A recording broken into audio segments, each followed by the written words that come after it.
Bienvenue à l'émission P comme spécialiste, l'émission des entrepreneurs passionnés. Alors, nous sommes rendus aujourd'hui à l'épisode 2 de ce podcast et aujourd'hui, nous allons aborder un sujet sensible, n'est-ce pas? Un sujet d'actualité qui concerne la plupart des personnes ici présentes. Vous qui me regardez en ce moment, il y a la majorité de notre audience qui est constituée de cadres en milieu de carrière. Et alors, qu'est-ce qui se passe? Quel est le prochain pas? Donc, l'épisode concerne votre prochain pas. Et le prochain pas, c'est la transition de carrière. Comment passer de l'emploi à l'entrepreneuriat en toute confiance.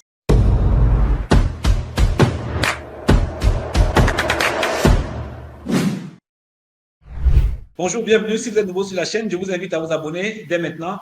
Je suis Olivier Dadieu, l'hôte de cette émission. Je suis un ex-DG de banque qui, il y a environ 5 ans, a décidé de franchir le pas pour entrer dans l'entrepreneuriat. Bientôt, ça fera 5 ans, n'est-ce pas? Et aujourd'hui, non seulement je mets mon expertise financière au service des investisseurs immobiliers, mais également je travaille sur les finances personnelles en tant que business and finance coach. Donc, bienvenue une fois encore. Aujourd'hui, je suis avec mon co-hôte Fabrice Coucho. Bonjour Fabrice. Bonjour coach Olivier. Ravi d'être avec toi encore pour ce deuxième épisode. Merci, c'est un plaisir. Nous avons hâte de pouvoir échanger avec notre audience, avec notre public par rapport à ce thème-là, de l'emploi à l'entrepreneuriat en toute confiance. Alors, d'entrée de jeu, j'aimerais peut-être revenir un peu sur la perspective des deux autres de la journée. Moi, j'ai fait la traversée il y a environ 5 ans. Et peut-être, Fabrice, tu pourrais prendre en 30 secondes nous dire où est-ce que tu te trouves dans ce voyage-là. Tout à fait. Merci beaucoup, coach Olivier. Effectivement, moi, je veux dire que je suis en cours de traversée. Voilà, puisque je suis toujours en double activité. Aujourd'hui, je suis consultant en tant que consultant télécom. Voilà, et je suis en train de mener un projet entrepreneurial. Donc, je suis en cours de traversée. OK. Alors, en fait, ton profil nous intéresse à double titre. D'abord parce qu'en réalité, tu corresponds au profil parfait de cadres en milieu de carrière qui ont accumulé certaines expériences, mais également en considérant le travail que nous faisons dans l'ensemble, qui est de pouvoir contribuer en réalité à la transformation de l'Afrique. Nous pensons que la diaspora, des personnes qui ont une expertise accumulée au niveau de la diaspora, représente une cible très, très importante pour pouvoir véritablement venir contribuer à la transformation de l'Afrique. Donc, à la fois être un expert qui a une certaine expérience en Occident, par exemple dans ton cas en France où tu es installé, et projeter de venir participer à la transformation de l'Afrique, je pense que c'est deux éléments tout à fait louables.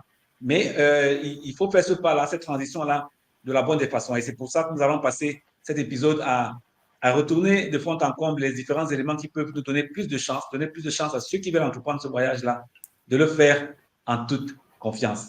Donc voilà, le décor étant planté, on va y aller tout de suite. Alors, je voudrais peut-être commencer en partageant un peu mon expérience, n'est-ce pas? Ouais. Globalement, j'ai commencé ma carrière dans la banque. J'ai travaillé pendant 18 ans dans une banque commerciale, mais qui avait un volet banque d'investissement également. J'ai eu la chance de travailler dans 4 pays africains, notamment le Cameroun, la Guinée équatoriale, le Soudan du Sud, où j'ai été DG pour la première fois, et la Côte d'Ivoire, où j'ai été DG pendant 5 ans. Après, on se dit, voilà, en milieu de carrière, à un moment donné, pour différentes raisons, on souhaite à un moment donné entreprendre ce voyage-là. Parfois, on a souvent en tête de dire, ouais, tôt ou tard, je voudrais bien devenir entrepreneur, mais entre le dire et le faire, il y a un véritable fossé. Pourquoi? Parce que forcément, quand on est chef de famille, il y a de nombreux défis. Et quand on a une carrière, quand on a des certitudes, un revenu élevé de la famille qui nous suit, voilà, on se pose beaucoup de questions et c'est tout à fait normal, c'est tout à fait légitime. Donc, voilà. Pendant cet épisode, on va essayer de voir comment j'ai pu cheminer, partager un peu mon expérience et on va également, comme j'ai dit tout à l'heure, voir un peu les questionnements qui sont ceux de Fabrice qui restent dans la phase de la traversée. Alors, le point que je voudrais qu'on aborde maintenant, c'est un point essentiel. On veut tous aborder ce voyage-là. Mais le point principal, c'est il faut qu'on comprenne les raisons. Quelles sont les raisons vraiment de la transition? En d'autres termes, qu'est-ce qui nous motive à vouloir faire cette transition? Et en réalité, c'est des motivations qui doivent aller être recherchées au fond de chacun d'entre nous. Si nous choisissons à un moment donné d'entreprendre ce voyage-là, n'est-ce pas? Il va falloir qu'on aille trouver au fond de nous voir ces motivations-là. Et Fabrice, qu'est-ce que tu en penses? Est-ce que tu penses qu'on devrait se lancer simplement dans cette aventure ou bien il va falloir véritablement aller chercher les motivations? Et comment on fait, voilà, à un moment donné, comment est-ce qu'on prend la décision quand on est dans un processus où tu te trouves actuellement? Comment est-ce qu'on trouve ces motivations-là? Comment est-ce que tu es en train de trouver les tiennes, par exemple, qui vont te décider à vouloir franchir le pas? Effectivement, concernant les motivations, bah, c'est des motivations qu'il faut aller chercher à l'intérieur de soi. Faut se poser les bonnes questions pour voir pourquoi est-ce que je veux me lancer dans cette aventure, parce que c'est une aventure. Il faut pas juste vouloir y aller par plaisir ou par mode, parce que beaucoup de gens le font, mais il faut vraiment sonder au plus profond de soi-même les véritables motivations, parce que ces motivations seront ceux qui vont nous permettre justement d'affronter les difficultés, parce qu'il y en aura des difficultés sur le chemin lorsqu'on décidera de faire la traversée, comme on est en train de dire. Donc, de mon côté, les motivations, comme comme vous l'avez dit en début d'émission, c'est vraiment de pouvoir contribuer à l'évolution de l'Afrique, à la transformation de l'Afrique et apporter tout ce qu'on a appris de l'Occident pour venir améliorer le quotidien des Africains et l'Afrique de façon générale. C'est ça la motivation principale de mon côté. D'accord, très bien. Alors, je pense que c'est tout à fait légitime et chacun de nous doit être capable de justement d'aller fouiller au fond de lui pour trouver cette motivation-là. Moi, quand je me suis rendu à un moment donné, et ça revient très souvent quand on est en milieu de carrière.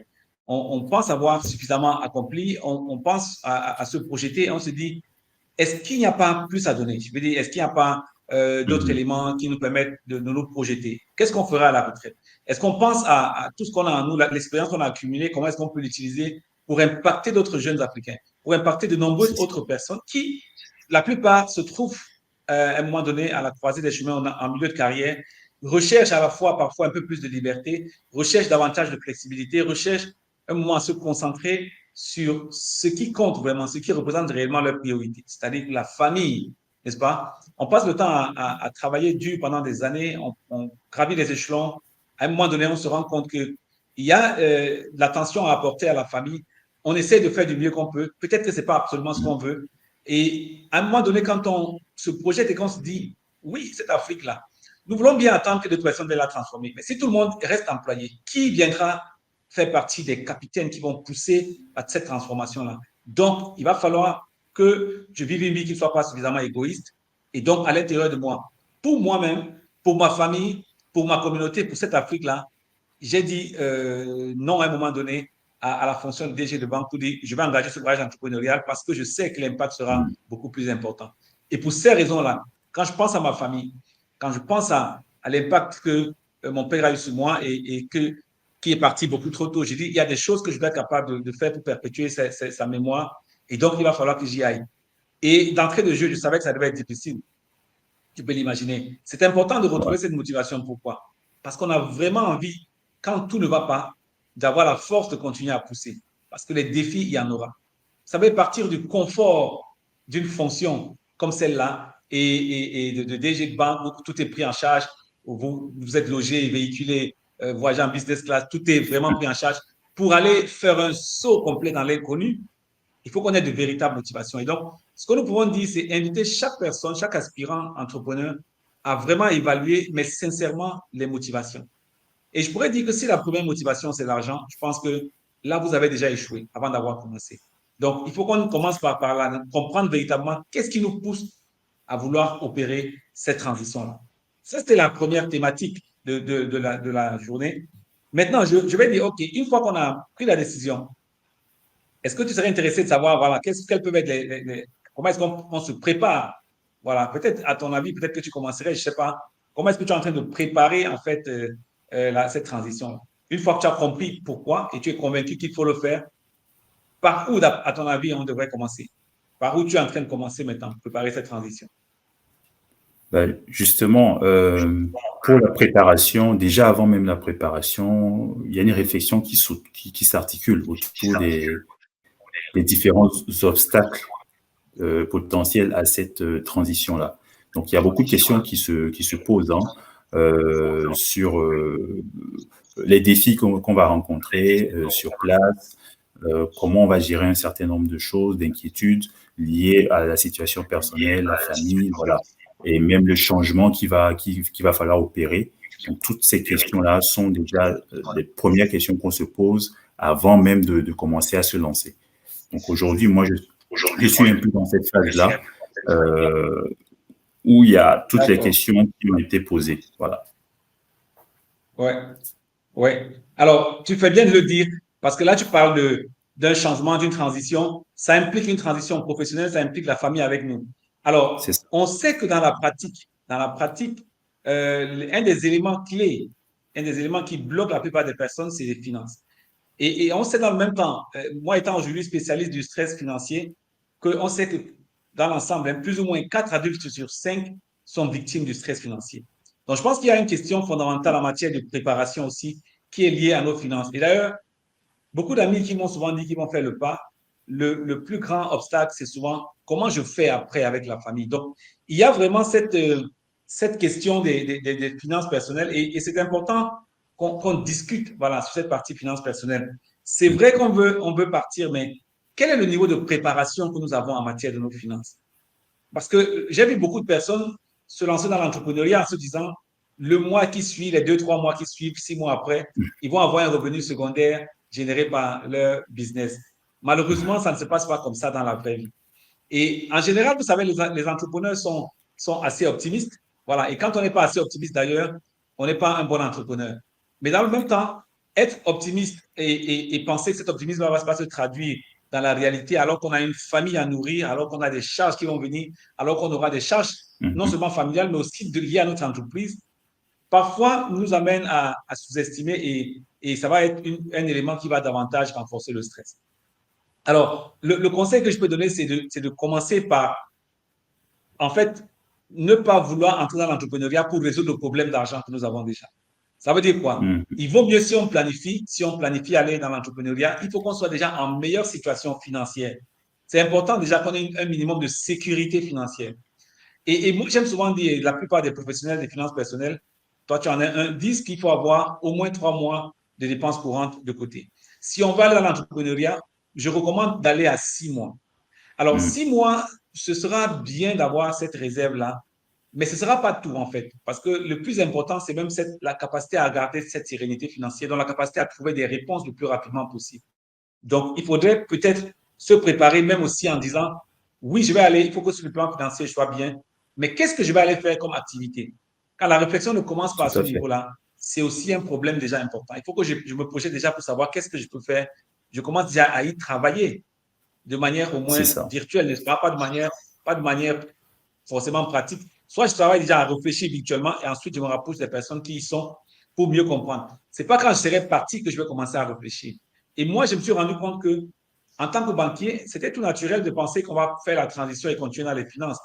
Vous savez, si vous êtes un expert comptable, quand vous sortez de l'entreprise, d'un cabinet d'expertise comptable, le lendemain, vous continuez exactement. Mais quand vous êtes un banquier et que vous sortez, c'est notre réalité, par exemple. Vous Mhm. allez davantage vous orienter vers le conseil financier. Le conseil financier et la banque, c'est deux métiers complémentaires, mais ce n'est pas exactement la même chose. Donc, vous voyez, il y a besoin de recommencer un certain nombre de choses. Et ça, vous les maîtrisez mieux quand vous êtes seulement sur le terrain. Ça veut dire que s'il y avait eu une meilleure anticipation, peut-être qu'il y aurait eu davantage de préparation pour dire, OK, même si je vais être conseil financier, sur quel site je vais exactement me mettre? Il a fallu 1 an, 2 ans, 3 ans d'ailleurs, pour pouvoir bien affiner cet élément-là. Donc, l'importance de la préparation, vraiment, on vient tous de le reconnaître, c'est important de prendre le temps de travailler. Alors, maintenant, j'aimerais qu'on aborde un troisième aspect, n'est-ce pas? On va engager ce voyage-là. On peut être seul ou peut-être accompagné. Voilà, donc il va Mhm. falloir en réalité se donner plus de chance. Et se donner plus de chance, c'est bâtir un réseau de soutien. Tout à Alors, fait. un réseau de soutien, peut-être que cette fois-ci, je vais commencer. Alors, pour nous qui sommes des chefs de famille, le premier réseau de soutien commence par, on peut imaginer, votre épouse. Alors, L'épouse, si vous ouais. engagez un voyage comme celui-là, et quelle que soit votre force, et que votre épouse n'est pas partante avec vous, elle est dans le doute beaucoup plus que la plupart des personnes, malheureusement, vous avez très peu de chances de pouvoir vous en sortir parce que ça va être difficile. Vous aurez des moments de doute. Il va falloir s'appuyer sur quelqu'un qui croit en vous, qui croit en ce que vous faites et qui comprend aussi la démarche dans laquelle on va. Les choses n'iront pas comme Mhm. prévu, mais si quelqu'un est là plutôt pour vous juger et vous vous détruire, vous dépouiller de toute l'énergie dont vous avez besoin pour continuer à entreprendre, ça va être encore difficile. Donc, on a vraiment besoin d'avoir, premièrement, le soutien de son épouse, n'est-ce pas, à ses côtés. Deuxièmement, on doit être capable d'avoir peut-être aussi un ami. Un ami qui ne nous juge pas. Un ami qui sait que quand ça ne va pas, il vient. Il n'est peut-être pas technicien, il n'est peut-être même pas entrepreneur, mais c'est quelqu'un, quand ça ne va pas, on sait au moins qu'on peut s'appuyer sur lui à notre épouse. Ça, c'est, à mon avis, les deux éléments clés qui sont le cercle rapproché qui doivent pouvoir nous accompagner à mieux faire ce parcours-là. Maintenant, ceci dit, quand on a fait ce cercle-là autour de nous, il faut bien trouver quelqu'un qui a déjà fait ce que nous voulons faire. Donc, il faut trouver un mentor et c'est très, très important de pouvoir trouver un mentor qui est en réalité quelqu'un qui a déjà fait le pas. Quelqu'un qui a été employé, qui a été un cadre, qui a été à peu près là où nous sommes maintenant et qui a pu faire la traversée. Il est mieux que tous les experts possibles qui vont s'asseoir à lire des livres et nous donner des recommandations. C'est vraiment important de voir quelqu'un qui a fait le pas. Il a été là, il a fait le pas, il a navigué, il a eu des hauts et des bas, il a eu des revers, il a appris sur le chemin, il a commis des erreurs. Et parce qu'un mentor comme celui-là peut nous aider à véritablement comprimer le temps pour pouvoir éviter ces erreurs et apprendre justement des points qu'il a pu avoir. Alors, toi qui es en train de le faire maintenant, quelle est ton approche par rapport à ce que je viens de dire là? Est-ce que c'est quelque chose que tu considères? C'est quelque chose qui semble être d'intérêt pour toi? Absolument, je le considère absolument parce que, effectivement, comme tu l'as dit, hein, le premier allié, c'est l'épouse. Moi, dans mon cas aujourd'hui, justement, la négociation, discussion, on va dire, est toujours en cours avec mon épouse. Donc, du coup, c'est en bonne voie, par la grâce de Dieu. Et maintenant, le deuxième point que vous avez évoqué, c'est un bon ami. Bon, je suis entouré de bons amis entrepreneurs qui comprennent la démarche. Et le troisième point qui est très important, le mentor, effectivement, ça, c'est hyper important, comme tu l'as dit, hein, que de trouver quelqu'un qui a déjà fait qui est déjà passé par là où on veut passer. Voilà. Donc, du coup, moi, j'épouse parfaitement ces trois points-là. Et sur le troisième point, bon, moi, j'aimerais justement, je te renvoie là-bas, hein, coach Olivier, que tu parles un peu de comment est-ce qu'on peut trouver un mentor. Voilà. Parce que moi, ma démarche, je peux pas dire que j'ai eu une démarche particulière, mais j'ai plutôt eu de la chance, si on peut appeler ça comme ça. J'en parlerai peut-être après. Mais si, toi, avec le recul que tu as, est-ce que tu peux dire comment trouver un bon mentor? Parce qu'aujourd'hui, c'est pas toujours évident de trouver un mentor qui va nous accompagner sur le chemin. Voilà. D'accord. Alors, très important, très intéressant comme intervention. C'est un sujet qui est sensible, n'est-ce pas? Alors, la plupart des jeunes, que ce soit des aspirants entrepreneurs ou des nouveaux entrepreneurs, ont cette problématique et c'est tout à fait légitime de vouloir se faire accompagner. Et chacun, quel que soit le niveau où il se trouve, a besoin d'une personne qui a fait déjà le parcours que cette personne souhaite faire là. Alors, il se trouve que des mentors sont des personnes hyper sollicitées, donc très organisées aussi et qui ont de nombreuses responsabilités. Malheureusement, la plupart des jeunes qui viennent ou des aspirants qui viennent demander à un mentor de les accompagner sont trop pressés, veulent recevoir, mais ne sont pas prêts à donner. Alors, un mentor a déjà suffisamment de choses à faire pour pouvoir consacrer du temps à quelqu'un qui ne sait pas aussi où il va. Donc, la première exigence envers soi-même pour se rapprocher d'un mentor, c'est d'être capable de savoir clairement où on veut aller. C'est-à-dire qu'il faut que soi-même on fasse l'auto-analyse, l'auto-évaluation pour dire où est-ce que je veux aller. Ça, c'est la première chose. Deuxième chose, mesurer son niveau d'engagement. Est-ce que je suis vraiment déterminé?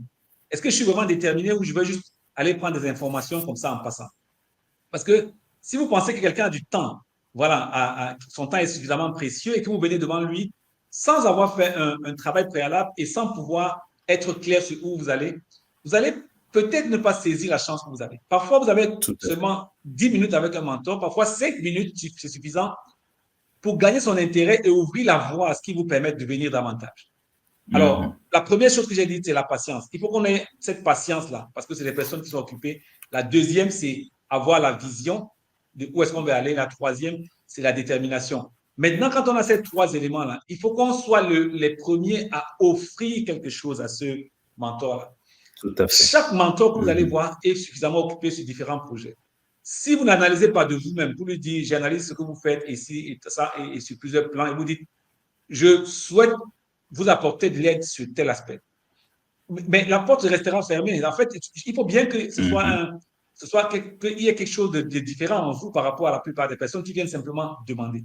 Donc, parce qu'on vient offrir, parce qu'on vient en étant clair, parce qu'on vient en étant patient, on se donne davantage de chances de voir. Et parce qu'on vient en ayant étudié en profondeur, ça fait que le peu de temps qu'on aura, on posera des questions qui sont des questions assez précises. Et forcément, cette personne va juger, ce mentor va juger, savoir si vous êtes sérieux et voilà, ouvrir davantage son temps pour pouvoir vous accompagner. Toutes les personnes, je vais vous dire quelque chose et que beaucoup ignorent. Toutes les personnes qui ont un certain succès, leur premier réflexe, c'est de vouloir partager. Parce qu'ils estiment qu'ils ont accédé à certaines choses que la plupart des personnes ne voient pas. Ils se disent, mais il y a d'autres personnes qui m'ont ouvert la voie d'une certaine façon, d'une façon directe ou indirecte, et ce n'est pas normal que je sois le seul à en profiter. Ils ont envie d'aider le maximum de personnes, mais malheureusement, ils ne peuvent aider que les personnes suffisamment motivées. Donc, voilà un peu mon expérience, les conseils que je pourrais donner à ces jeunes, à beaucoup de jeunes qui cherchent véritablement à se rapprocher des mentors, qui peuvent leur apporter vraiment une plus grande progression sur leur marche vers l'entrepreneuriat. Très bien. En tout cas, merci beaucoup pour ces clés, parce que ça, c'est important. Et puis, en fait, ça vient aussi conforter avec le recul. Hein, quand moi, je vois ma démarche, je me rends compte que je l'avais appliquée sans forcément faire exprès, on va dire ça comme ça. Voilà. Donc, effectivement, la clé, la première clé qui est très importante, c'est vraiment de savoir où est-ce qu'on va. Et la deuxième clé, c'est de servir, en fait, le mentor en question. Voilà. Aujourd'hui, moi, j'ai eu la chance vraiment de rencontrer coach Olivier. Et comme on en parle justement, cette démarche, justement, c'est toi qui m'accompagne dans ces démarches-là. Donc aujourd'hui, effectivement, je peux attester que voilà, c'est des clés vraiment qui sont importantes pour pouvoir réussir une transition. Voilà. Donc en tout cas, merci pour ça. Merci. Et ce que tu as dit tout à l'heure, tu as dit quelque chose d'extrêmement important. Tu as des amis entrepreneurs qui t'encouragent dans la démarche. Donc, il faut absolument, en plus d'un mentor, être entouré d'un réseau d'entrepreneurs, être dans des communautés d'entrepreneurs. C'est très important parce que si vous êtes un employé, un cadre en milieu de carrière et que vous voulez faire la transition et que tous vos amis sont des fonctionnaires, ça va être compliqué pour vous de changer le mindset pour aller dans la bonne direction. Donc, il faut que déjà vous vous habituez à être avec des personnes qui pensent comme vous.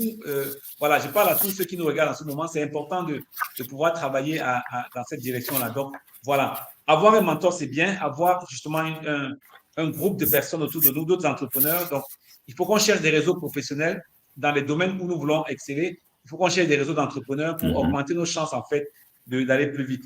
Alors, une fois qu'on a fait tout cela, il reste un élément important.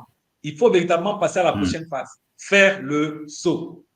J'ai vu beaucoup de gens passer le temps à accumuler beaucoup d'expérience, beaucoup de mentors, beaucoup de réseaux, et disent, ouais, l'année prochaine, je le fais. 5 ans plus tard, ils n'ont rien fait. 10 ans plus tard, ils n'ont rien fait. Alors, il faut être capable d'aller au-delà de la motivation qu'on a pu avoir, surtout quand elle est intrinsèque, quand elle vient de l'intérieur, n'est-ce pas? Il va falloir commencer. Alors, en termes de stratégie, ce que je peux recommander à des jeunes, c'est de ne pas démarrer, par exemple, avec un grand projet et voilà. Et il faut démarrer quelque chose. Il faut démarrer un projet entrepreneurial, même juste pour apprendre. Je pense que c'est le premier élément. Parfois, on a tellement envie que les choses soient parfaites, n'est-ce pas? Et n'oublions pas, une chose que je voulais préciser, tout le monde n'est pas fait pour être numéro 1. Devenir entrepreneur ne veut pas forcément dire qu'on sera entrepreneur tout seul. On peut être entrepreneur à l'intérieur d'une organisation, ce qu'on appelle les intrapreneurs. Et ça, c'est encore une deuxième façon d'apprendre en minimisant les risques pour soi-même, le temps de davantage apprendre et décider peut-être, pourquoi pas, évoluer dans un partenariat qui créera une entité beaucoup plus grande. Vous savez que 80% des entreprises vont mourir dans les 4 à 5 ans. Donc, pourquoi aller augmenter le nombre d'entreprises qui vont mourir parfois, alors qu'il faut simplement aller vers quelqu'un, identifier ses problèmes et pouvoir apporter une réponse vraiment importante. Donc, ça, c'est important de pouvoir, au-delà de cette motivation-là, passer à l'action de façon autonome ou de façon en étant associé à quelqu'un d'autre. Mais deuxièmement, il faut qu'on sache que ça va être difficile sur le chemin, n'est-ce pas? Il faut qu'on puisse effectivement garder la foi. Ça va être difficile, mais je me rappelle, il y a quelques mois, j'étais à l'église et on disait on parlait du moment de la passion du Christ et tout. Ceux qui sont croyants, ils savent. C'est quand c'est difficile, quand c'est très compliqué, c'est l'espérance d'un lendemain meilleur qui nous donne la force de continuer. Donc, l'entrepreneur qui fait cette transition, il faut qu'il sache qu'il va dans un voyage, ce n'est pas une partie de plaisir. ça va être difficile, mais au bout du compte, ça vaut la peine. Au bout du compte, il y a quelque chose d'extrêmement important qui nous attend. Et quand on se rappelle cela, ça nous permet de garder la foi, de traverser les moments de doute. Voilà, quand on sait où on va, quand on sait pourquoi on a choisi d'y aller, quand on revisite nos motivations, c'est vraiment cet élément-là qui nous permettra de garder la foi pendant les moments où ce sera véritablement le plus difficile. Donc voilà. Est-ce que tu as un commentaire par rapport à ça? Est-ce que ta vision semble assez claire, interpellante, inspirante pour pouvoir t'aider sur le chemin, Fabrice? Oui, tout à fait. Moi, effectivement, je suis tout à fait d'accord avec ça, parce que il faut garder la foi. Faut savoir que bah, ce sera pas simple, mais c'est possible parce que justement des gens l'ont fait. On est en mesure de le faire. Donc, pour moi, c'est ça. Et il y a un truc aussi que j'aimerais ajouter, c'est que dans cette démarche, il est important de ne pas venir avec une mentalité d'employé, parce que moi, j'ai discuté avec beaucoup de personnes, surtout en diaspora ici, qui veulent rentrer. Ils sont, en général, ce qu'ils veulent pour rentrer, c'est un boulot et un salaire fixe. Voilà. Donc, il faut quand même aussi revoir cette façon de penser pour se dire, tiens, quand je rentre, on revient toujours aux motivations, hein. Je viens pour apporter quelque chose. Donc, dans ce apporter, je viens pour créer et on est donc dans une démarche véritablement entrepreneuriale. Voilà. Donc, je peux ajouter également ça pour les autres qui nous écoutent. Ouais. Très intéressant. Tu as bien fait de le mentionner. Alors, nous sommes ici, notre siège est ici à Innovision Center et c'est l'occasion pour moi de rappeler justement qu'on a un centre d'affaires et justement, on a un exemple vivant de ce que tu viens de dire. On a au quatrième étage ici un jeune entrepreneur africain qui a travaillé au Canada, qui a eu beaucoup d'expérience et qui opère son retour justement pas en cherchant un emploi. Il a commencé à créer des emplois. Et c'est vrai qu'il est dans cette phase où il fait encore cette transition. Je profite pour dire un salut à Lionel, qui est un entrepreneur assez courageux, qui décide de laisser le confort de l'Occident, du Canada où il est, pour venir ici démarrer une expérience entrepreneuriale. Il aurait pu être recruté par toutes les multinationales localement, mais il a choisi de venir s'implanter, de lancer plusieurs activités, de travailler dans la digitalisation. Il y a beaucoup de choses à faire avec des personnes d'expérience comme celle-là, d'expérience comme lui, comme toi, comme beaucoup d'autres personnes de la diaspora. C'est le moment de ramener cette expérience-là, mais de venir avec un autre état d'esprit, de venir peut-être explorer, de venir peut-être comprendre l'environnement, mais de s'inscrire dans une démarche entrepreneuriale. Ça peut être externe ou interne, ça peut être donc un entrepreneur à l'intérieur d'une entreprise, mais c'est important de venir avec un autre état d'esprit, pas un état d'esprit d'employé. Tu as très bien fait de le préciser. Donc voilà, globalement, je pense qu'on a fait un bon tour. On a vu qu'il était important pour engager ce voyage-là en toute confiance, d'aller au fond de soi, d'essayer d'évaluer en réalité nos motivations. Qu'est-ce qui nous motive? Et on a vu qu'il fallait vraiment aussi, je ne sais pas moi, comprendre qu'est-ce qui nous motive, mais surtout anticiper les défis qu'on aura sur le chemin. Et que quand on anticipe ces défis-là, on sait que c'est des défis qui vont être importants, il faut véritablement bien préparer la transition. Bien préparer la transition, c'est réfléchir de manière stratégique à tout ce qu'on aura, les différentes étapes qu'on aura. Ensuite, il faut pouvoir bâtir un réseau de soutien qui commence à côté de nous. Le conjoint, la conjointe, un ami proche, un mentor et peut-être d'autres réseaux d'entrepreneurs. C'est des éléments qui sont importants sur le chemin. On a vu que dans cette préparation-là aussi, il fallait vraiment prendre le contrôle de ses finances parce qu'il vaut mieux avoir des finances saines, avoir une certaine sécurité financière avant d'engager la traversée. Et voilà, quand on l'a fait, c'est bien beau d'avoir tout accumulé, mais un jour ou l'autre, il va falloir faire le saut en parachute pour voir à quoi ça ressemble dans la vraie vie, de passer de la vie d'employé à celle d'entrepreneur. On a vu qu'il faut qu'on ait des éléments pour se rappeler la motivation qu'on avait dès le début pour pouvoir garder justement la foi quand on traversera la tourmente. Ça, il y en aura forcément.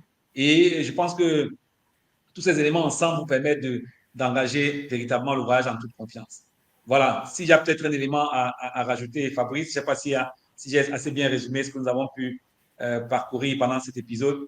C'est bien résumé, tout a été dit justement, donc chacun de ces points sont hyper importants et puis voilà, je pense que ce sera utile à tous les téléspectateurs. Ouais. D'accord. Alors avant de partir, on va peut-être aborder déjà, annoncer rapidement le thème de l'épisode 3 de ce podcast. Le thème de l'épisode 3 portera justement sur la gestion du temps et de l'énergie. Pourquoi? Parce que maintenant qu'on est dans cette transition, c'est le moment critique parce qu'à la fois, on consacre beaucoup de temps à notre emploi actuel, Mais dans le même temps, il va falloir travailler à développer ce que nous voulons engager comme voyage. Donc, pour vous aider dans cela, on va davantage la semaine prochaine parler un peu de mon expérience et tout ce qu'on peut faire pour mieux gérer notre temps. On vous retrouve la semaine prochaine sans manquer. N'hésitez pas, abonnez-vous, likez, partagez. Dites-nous en commentaire ce que vous avez pu retenir et les éléments que vous aurez voulu voir abordés. Retrouvons-nous la semaine prochaine et à très bientôt.